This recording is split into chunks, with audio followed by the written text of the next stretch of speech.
I'm Ryan Milliken from Hardway Performance, and you're listening to the Diesel Podcast. I'm Dimitri Miller with No Zone Diesel. This is Anthony Raines from XDP. This is Jaron Holder from Holderdown Performance. Corey Willis from PPEI. I'm Drew with D&J Precision Machine. I'm Pinky. And you're listening to the Diesel Podcast. Diesel Podcast. You're listening to the Diesel Podcast. The Diesel Podcast. The one and only Diesel Podcast. What is going on, Diesel Nation? We're glad you guys could join us today. We've got a topic that we think you guys are going to love. He's a fan of the podcast, messaged into us. He's a professional kayaker, and he's a diesel guy. And he's going to talk to us about a 12-valve Cummins that he came across. It needed some work done to it. The engine, transmission, the body, tons of different things, but got together with some friends, made a really cool rig that he can drive every day, that he can use for work, getting to remote areas to kayak, and he loves the truck. He's passionate about it. We think you guys are going to love this episode. We wanted to give you guys another huge shout out. You guys have been giving us such amazing feedback on iTunes.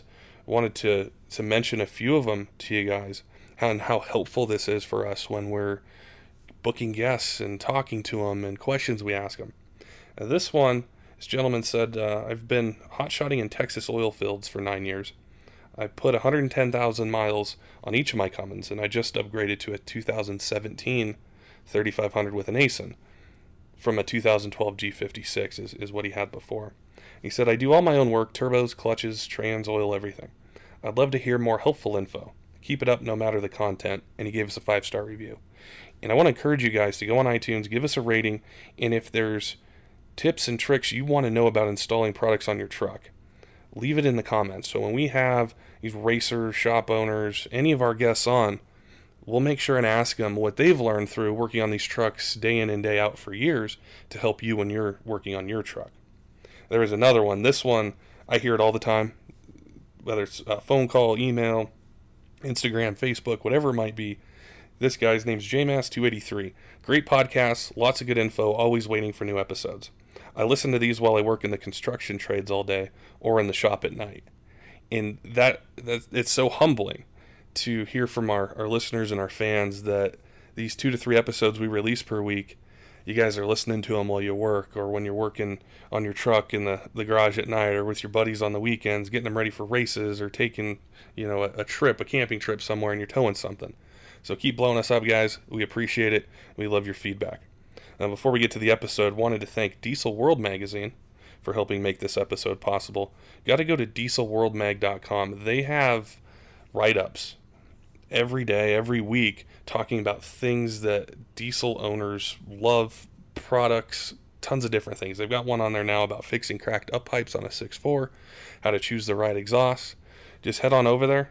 You can search by tons of different things. You can narrow down the information to what you want to hear about. And you can also listen to the Diesel Podcast on their website. So if you're on there, you can go back all the way to our first one. So if you want to hear Ryan Milliken talking about canceling warranties, you want to hear from LaVon Miller, Clint Cannon from ATS, Brian Roth from BD, Corey Willis, any of the guys we've talked to, you can find them all right there. And we also want to thank ATS Diesel as well. They've got some 68 RFE packages that are tailored towards you 6-7 guys that need something for towing, daily driving, making more power, maybe did a turbo swap, injectors, different things like that. Go to atsdiesel.com. You can see the packages they have, and there's options for pretty much anything, whether it's a 500 horse truck, something at 700-800 horsepower, they've got it. Pat, it is excellent to have you on the podcast today. I've seen you on Instagram, and I know that you're passionate about diesels and a lot of other things, and I'm excited to have you on today and get some guys pumped up about diesel performance and things in the outdoors. Right on, man. Thanks so much for having me on. I wanted to just start off right off the bat with a 12-valve Cummins you got, and there's a really interesting story that you had about that truck, and I wanted you to talk to us about it, how you came to get it, and then some conversion stuff that you did on it that's really cool. Perfect. Well, I don't really have a background in the industry. I grew up just kind of a kayaker, but I fell in love with the diesel engine, particularly the way the 12-valve sounds. When I was, I guess it really started in about 2010 when a buddy of mine got me into Jetta. that he found for $350. We pulled it out of the bush, replaced the fuel line, replaced the filters, turned it on, and it went. It's always super exciting to me to mess around with something because I've never really been mechanically minded. I've always just kind of hopped in my boat and gone down the river. Not a lot of maintenance involved with those things. You just kind of keep it out of the sun. But so it started off with the VWs. I got interested in the engine. I always loved the sound of the 12 valve. So when I found one down in Charleston for pretty cheap on Craigslist, I think it was like $1,800, I went down and got it. On the way home, it was leaking oil out of pretty much every seal. I knew it was a cheap buy, so I knew there was going to be a lot of problems. I was willing to kind of go through all the problems one by one and set aside some money to fix things as they came. But I was pretty surprised that it ran through, I think it was 7 quarts of oil in about 250 miles. And all of a sudden I was looking at my low oil light. Oh, jeez. Yeah. Pulled up really quick, checked the dipstick. It was totally empty. Refilled it and got it back home. So that kind of started the plan going down the road. With my background in the VWs, I've never gone into an engine, but I had a chance to take off a head and put a new head gasket in, so I can kind of see what's inside of them and get an idea of what was going on. And that was really like the snag of the hook. It was super fascinating to see how it all went together, how it all worked. And I really dug the VE pumps with that one wire to turn them on. Really good starting and really good fuel economy. They're also, pretty easy to kind of understand. If it's leaking from there, it's got to redo this gasket here. P-pump was kind of intimidating to me, and going through an entire engine once I got this truck was really intimidating to me. So I started looking around on Craigslist. I liked the VE pump engines. So, and a buddy of mine had a first gen at the time. Nice, really nice first gen that he painted with rhino liner, extended cab, long bed, the whole shebang. We did a motor swap in his truck over a weekend, so I saw how easy it was, well, relatively easy it was to get those things switched over. So I was like, you know what, why not? I've got a sweet truck. It's got a great frame, a good body. I can find a first-gen engine, a VE pump engine with not too many miles, but pretty cheap. Actually found one on Craigslist for about $2,000 with, I think, 200,000 on it. Went down and picked it up from the guy, and it was immediately clear, like going onto his farm, like, oh man, this guy takes care of his stuff. So, was real excited to get it and start taking pieces apart, sitting the VE engine down in there. There was a little bit of a complication with the throttle cable, just because I'm a mechanical beater. I don't really know anything about that stuff. I've been learning skills, but at the time I was like, oh, what are we going to do? A buddy of mine had a idea to connect a couple of barrel nuts and get the throttle assembly to work. We changed the intake horn because the first gen one was at the wrong angle. It wasn't going to work. So we used the second gen intake horn, ground down the little wing on it, twacked the turbo, and after a little bit of like wiring jumble, it turned on and went. It was an automatic, so I ran it around in that format for a little while. The paint was black and fading really, really bad. So the next thing I went and did was I got a bunch of muscle liner, and, roll-on bed liners, and nice desert tan color. So rolled that thing. Looks a lot better now. And then kept cruising around. I think I got like 7,000 miles with that setup. I don't think I had the wiring set up quite right with the automatic. So it was trying to start in third. And it was kind of shifting between overdrive and third gear, overdrive and third gear. I guess torque converter on, torque converter off. Again, I'm not too knowledgeable with the automatic. So I found a ND 4500, traded for it, and just kind of set it aside. And when that automatic finally did burn out the stator, or I don't really know what happened. I was going down the road, and it stopped going and just started revving like I had my clutch all the way in. When that happened, it was kind of like, okay, cool, well, let's jump on it. I don't really want to replace this, spend a lot of money and put a new automatic in when I have this 5-speed pretty much ready to go. Little did I know I didn't have all the parts needed for the swap, but went ahead and got into it with my buddy Jason. I traded him a little VW car that I had for the shop work on swapping the transmission over. And a couple of months later, I had this sweet. I would go down and kind of work with him on the evenings, and he would do it on the side. A couple months later, I had this sweet Dodge NV 4500 5-speed VE pump 12 valve. It starts up great. It runs like a freaking clock. And it doesn't rev very high, but I don't really care. You know, I'm just kind of carrying boats around.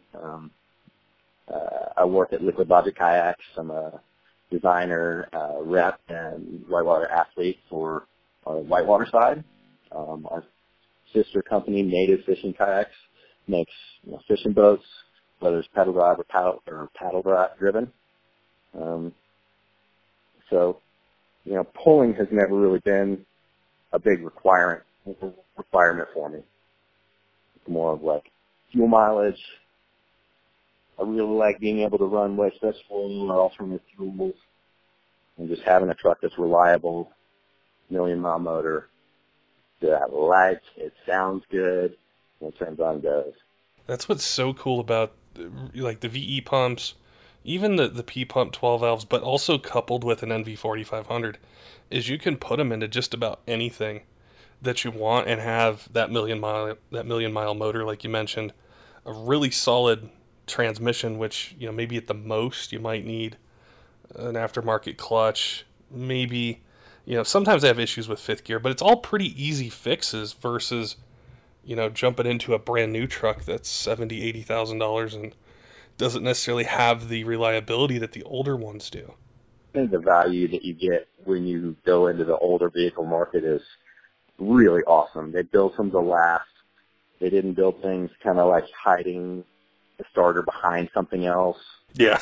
And, if you can and you want the image, those new trucks are amazing. Yeah. And the power those guys are putting out is incredible. Just listening to the podcast, I just have an ear-to-ear grin on my face whenever I hear some guys talking about the front end lifting. But, for me, it's not really in the budget, nor is it something I really need. I've got a couple of older VW diesels that, the old, like, pre-TDI, the IDI ones that are really fun to try and tinker around with, and with whatever, a 2,500-pound car, 3,000-pound car, if that, any of those power increases are super fun. But with my big truck, it's kind of more like, I just want you to turn on and go. Yeah. And get 19 miles per gallon rolling around 65, 70 miles an hour. Now, as far as the engine itself, did you do any power upgrades with it, or is it 100% stock? Man, 100% stock, top to bottom, side to side. I'm sure I'll kind of go into it eventually. I've got as I was trading for a bunch of the parts, I traded my buddy Bill for a intercooled or non-intercooled, VE pump from Industrial Injection, just stage 2. So if I want to kind of put more fuel into it, I will.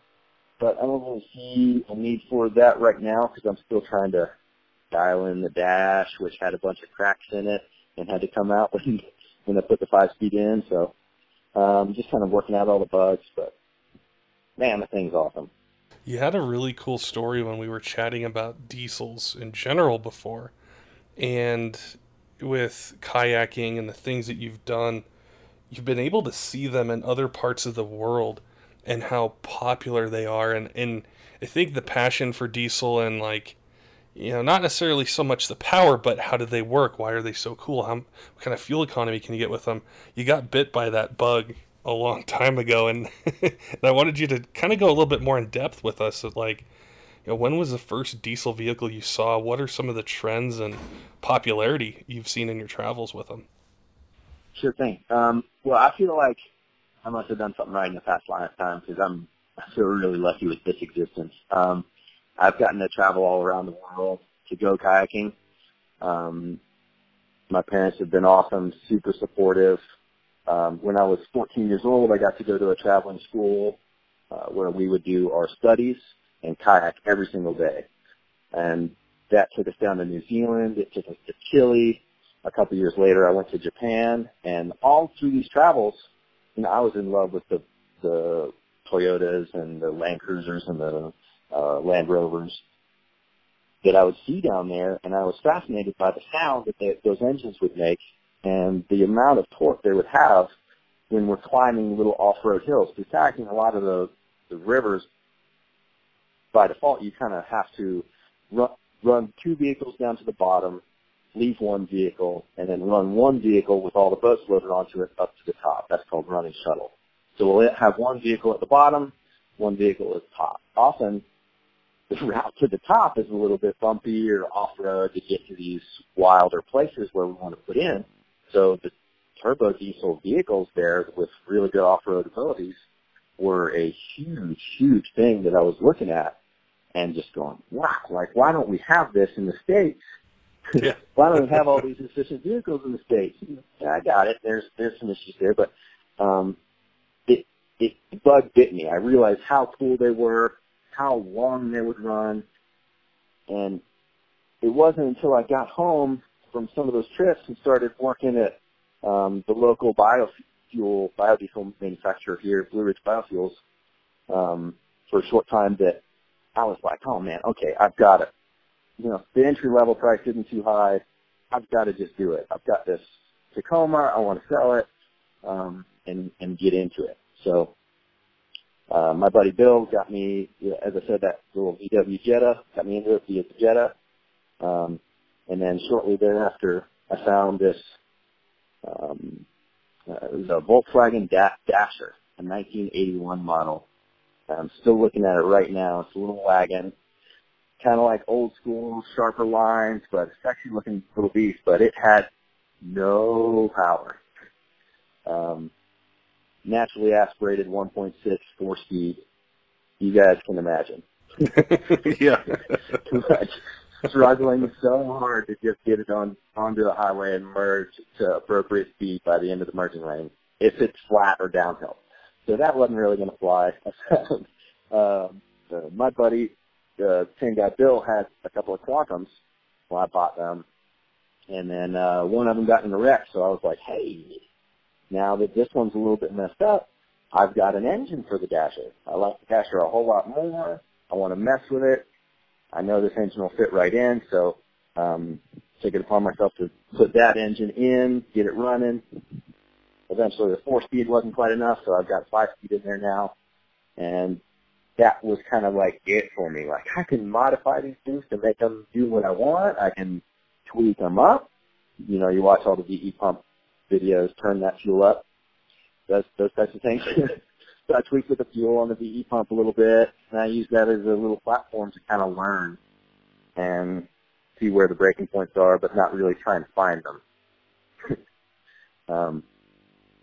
So, yeah, man, I just, going overseas, it was really cool and really apparent to see that these things are really rock solid. They'll go anywhere. And then when I started learning about the biofuel, I was like, all right, man, let's do this. Oh yeah. It was, you were telling me about, taking the vehicles up, to a starting point. It reminded me of, I grew up in Colorado, and when I was a kid, there wasn't a lot of diesels. I mean, they were out, but it was mostly, gas trucks, and you go from like 5,000 feet to 8,000, 10,000 feet. They struggle. And I think, like in Colorado, Wyoming, Montana, Utah, some of these higher elevation states, is you have a diesel truck and you're going to go to the mountains, and whether you're, kayaking or camping or hunting or any number of different things, it is so much more enjoyable to drive at higher elevations with the turbo diesel than it is a gas vehicle. And it's sort of, kind of merged the two cultures together of the outdoors and then also getting your equipment there and how much easier it is to do it. And a lot of the guys we talk to on the podcast, they're doing stuff outdoors all the time, and whether they're towing a trailer, got the truck loaded down, there's so much more capability with the turbo diesel platform, than maybe some of the others. And it's also really cool as well to see some of these diesel engines starting to hit the half tons, like the 5-liter Cummins and the Titan, and Ford's 3-liter Power Stroke, and GM's got one planned, and the Eco Diesel. So I think it's starting to make some changes, starting to get more into other platforms where you necessarily don't have to jump into a 3/4 or 1-ton truck, but you could still get those benefits from diesel power and the turbo and all the technology that's in them now. Yeah, and that's huge. And the efficiency that these motors run at, they're figuring out ways to make them run clean, and it's way cool. And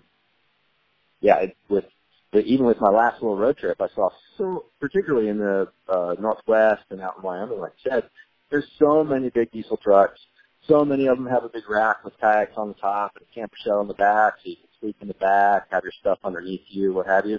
And they're just, the capability of these vehicles is really second to none. Whether you're looking for the older body style rigs that are mechanical and pretty simple, or you're looking at the newer stuff now with all the bells and whistles and backup cams, and it's a cool industry for sure. And then starting to listen to you guys and listen to the power, hear what they're doing specifically to the engines to make them make a lot of power in the heating it's just really cool. Oh, it's insane. Just like, not even that long ago, it's like 800, 900, 1,000. It's crazy. And now it's like, no one really gets excited till it's over 2,000. It's like... I know, I was that power game sounds really scary. I just kind of want something to drive really well. If I'm going to make power, I want to do it in something smaller so I don't feel like a death brick.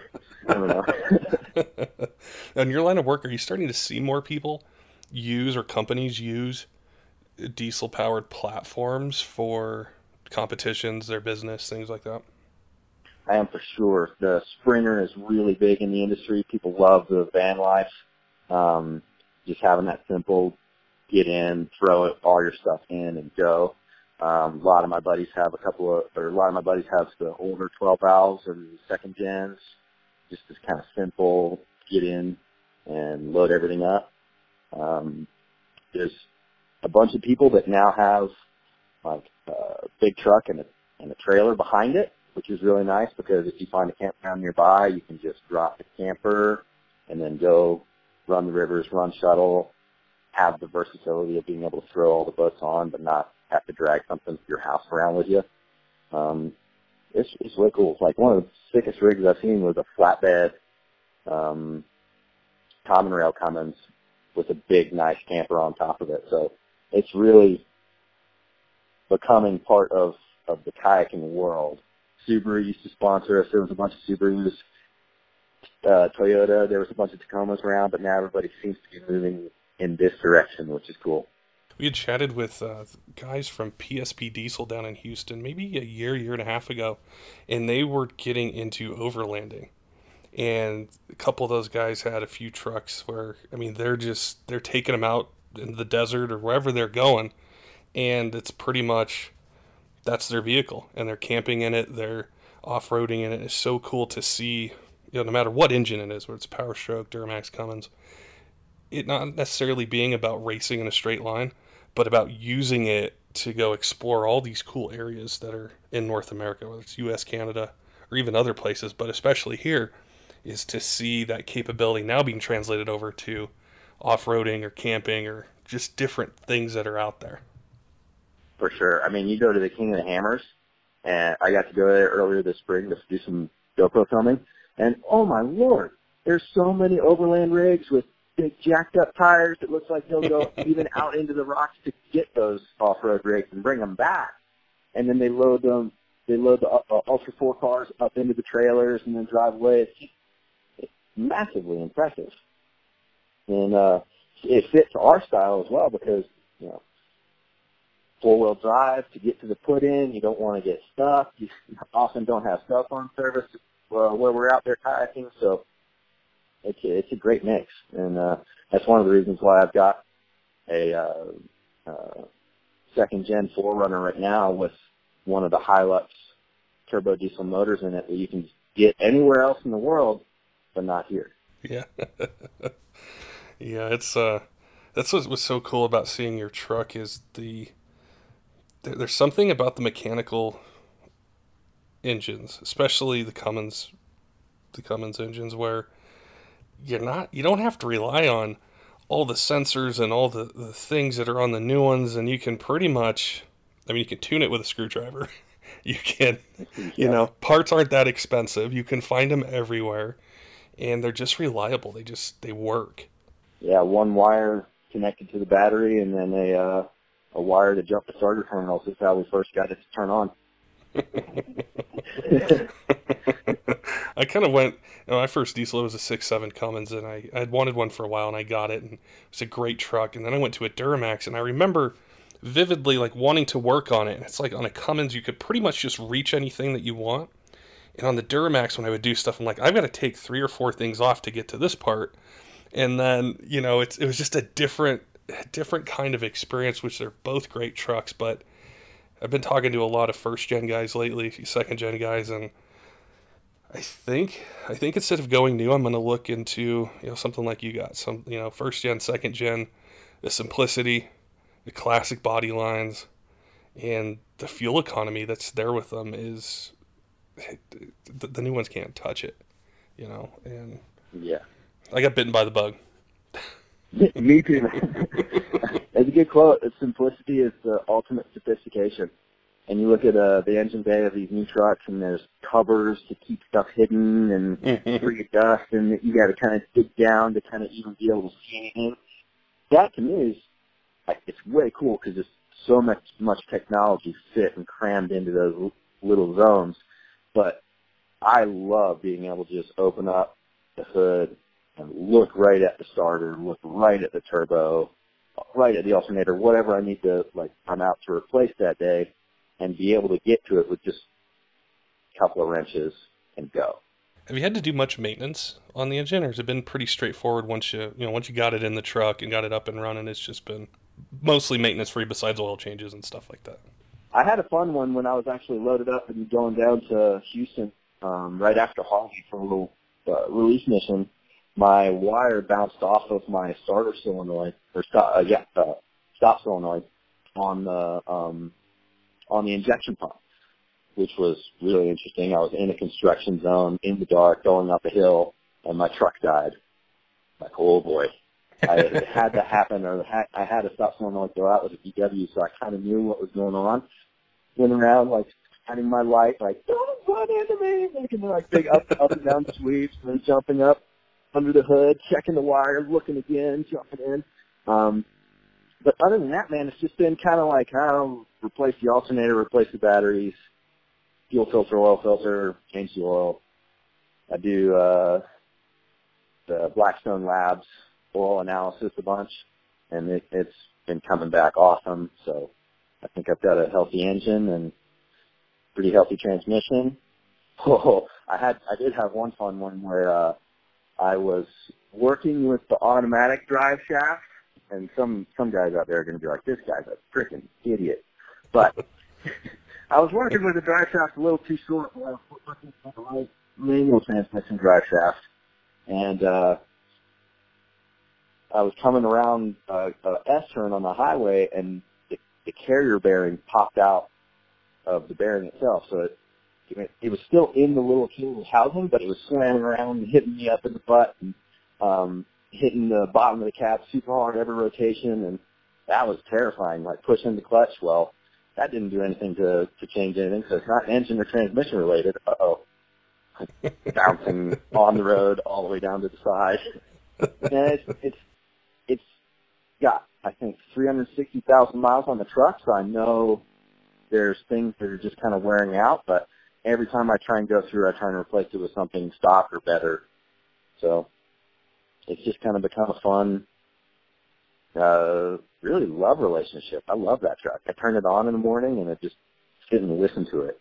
I've always kind of thought, I think since I got back from one of those first, Japan or New Zealand trips, that I heard a 12-valve Cummins. I heard some second gens. I live in Maggie Valley, North Carolina, so it's nice and rural. There's a lot of guys that wave at you when you have a truck. And I always thought, the two best sounds mankind has ever created are the Bell Jet Ranger helicopter and the 12V Cummins. So anytime I'm around either one of those, I'm happy. Oh yeah, it's this classic sound, and it's so interesting. All of us, no matter what part of the community we're in, we do develop this bond with the truck, and whether it's new or old or somewhere in between or however we're using it, it's just we're passionate about them. And it's so cool to see how diesel itself it's expanding and it's getting into these other areas, and new people are coming into it and doing different things, and it's keeping it kind of fresh, and exciting. For sure. And for me, it was like at the time when I was getting into diesels, I had a suit and tie job. I hadn't started working for Liquid Logic Kayaks yet. So I was still kind of like, oh man, I'm a weekend warrior. I need to go play. I'm wearing a suit during the day, and I don't like to feel super clean. So I need to get home, get my hands dirty, start messing with stuff, spray fluid in my face, that kind of thing. And it kind of became my my relaxation time, where it sucks when you break a bolt, but everything around that, like working on something, trying to figure out cleaning the parts, repainting them, putting them back on, making it look better than it did before. It's every day is an upgrade, and it's a way cool way to live. This is one of the most awesome parts, is just going in the garage, putting on some music, and whether it's maintenance or putting new parts on or cleaning stuff up, it is so relaxing. Usually that's my family. I'm usually up like 3 in the morning. My girlfriend's like, what are you doing? I lost track of time. I'm still having fun. Sorry. It's truck stuff. Yep. That's awesome. Well, it was really cool to see the truck, but then also hear your story behind it, which I think is something that a lot of people can identify with. Is the racing stuff is really cool. It's really awesome to see, but most of these trucks on the road, we're using them either for work or play or a little bit of both. And I mean, you've got pretty much the holy grail of Cummins performance, which is the NV 4500 5-speed, Cummins inline 6, and you're using it out there to have fun and do different things. My buddy thanks a bunch, and I think that 3,200 RPM governor spring, and that'll pretty much solve the revving issue. But not that I have any problems with it. I just short shift through the gears, and it's awesome. Those things are so fun. You get a lot of aftermarket choices if you choose to do that one day. Even jumping up to like stock P-pump level performance, get the X35 from one of those, and even little upgrades. It's always so much fun. Well, yeah, and you could get them, power-wise, torque-wise, right to about where the new ones are, but not have all the complexity with them. It's not hard to get them to 400 horse of the tires or 450 and still have the reliability, and you're not having to dig into the motor or, sacrifice any of that long-term Cummins reliability that a lot of people gravitate towards. And shoot, not that I'm super worried about this, but EMP or solar flare, I take the soft solenoid out, remove the plunger, put it back in, and then it'll go all the way until I get home, and then I got to figure out how to turn it off.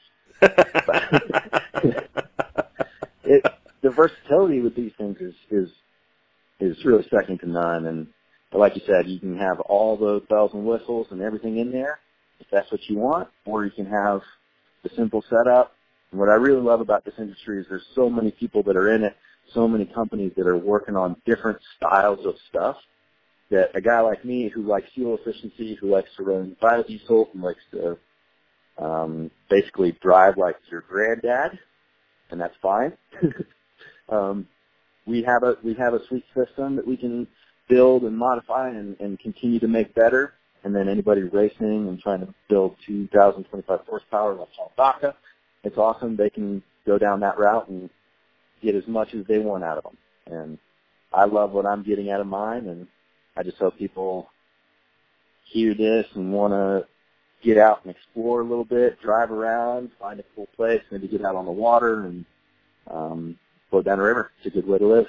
You've got a lot of cool pictures on your Instagram. What is your Instagram name for listeners might want to see, the truck and then how you're using it, as well?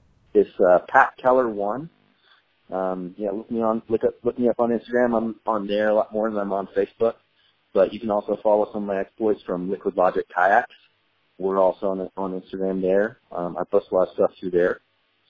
But I try and keep the truck stuff going. I've been getting a lot of comments over the last couple of years that people are really digging the stuff with my truck. They're really digging the stuff with my VWs. They want me to post more.